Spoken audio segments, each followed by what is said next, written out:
Смотри, он уже ловит мяч и все равно колено несет. Понимаешь? Он мог просто его поймать, вот и все, и столкнуться, даже мог и не столкнуться Это видео нашей камеры, которая была рядом с эпизодом, и мы видим, как быстро среагировали. В первую очередь, Смотри, как Наполеон.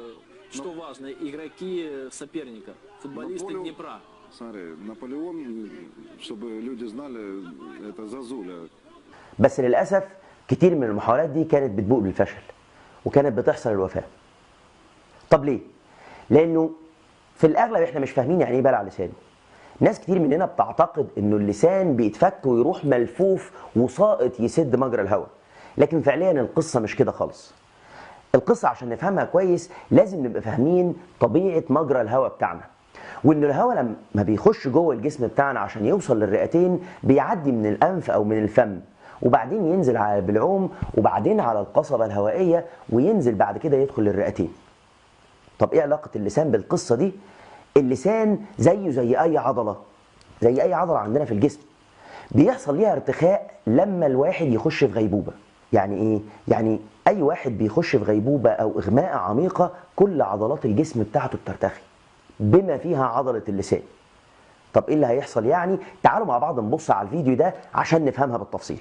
وزي ما احنا شايفين انه اللسان عبارة عن عضلة، لما الجسم بيرتخي أثناء الغيبوبة عضلة اللسان بترتخي، فقاعدة اللسان هي اللي بتنزل تسد مجرى الهواء فتمنع دخول الهواء تماما، وهنا يحصل الاختناق. وهنا المشكلة انه اللسان هو اللي سد مجرى الهواء في حالة ارتخائه. السؤال نتصرف ازاي او ازاي نعيد فتح مجرى الهواء؟ هل بنمد ايدينا نشد اللسان، ولا بنرفع دماغه لفوق، ولا نميله على الجنب، ولا نتصرف ازاي؟ خلي بالك فكرة انك تميله على الجنب ولا ترفع دماغه او تبدأ تهز دماغه فكرة خطيرة، لانه في الاصل هو فقد وعيه لانه اتخبط خبطة جامدة في دماغه. فاوعى تحاول تحرك الدماغ او تحرك الرقبة او العمود الفقري حركة عنيفة، لان ده ممكن يضره ما يفيدوش. امال هنتصرف ازاي؟ تعالوا نتفرج تاني على نفس الفيديو بس نكمله ونشوف اللسان ممكن يترفع ازاي.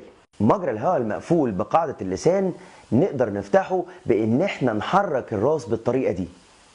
ساعتها قاعدة اللسان هتتشد لفوق، مجرى الهواء هيتفتح والهواء يخش ببساطة وما يحصلش الاختناق. طيب نرفع الراس بشكل مظبوط ازاي؟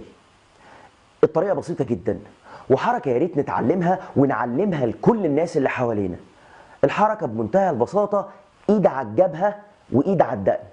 هزق الجبهة وارفع الدقن. خلي بالك الحركة دي لازم تحفظها وتحفظها لغيرك، مش بس عشان اللعيبة اللي بتلعب كورة ولا بتمارس أي رياضة وممكن تتصاب إصابة مباشرة في الدماغ فتفقد الوعي فتبلع لسانها، لا، ده مش بس عشان دول، لكن كمان أي عيان تشوفه فاقد الوعي، أي شخص بيفقد الوعي يغمى عليه في الشارع أو يبقى في غيبوبة، أو حتى المشهد اللي متكرر اللي ساعات كتير بنشوفه، واحد سنه كبير وهو في غيبوبة عميقة في البيت وقاعد وعياله قاعدين حواليه وبيصدر اصوات، يقول لك ده بحشرجه الموت، بيحشرج، بيطلع منه صوت ناتج عن انه مجرى الهواء مسدود. فعليا الراجل ده للاسف الشديد بيبقى بيتخنق لانه لسانه عشان هو في حاله غيبوبه بيسد مجرى الهواء. كل المطلوب منك حضرتك ساعتها انك تفتح ليه مجرى الهواء بنفس الطريقه بالظبط.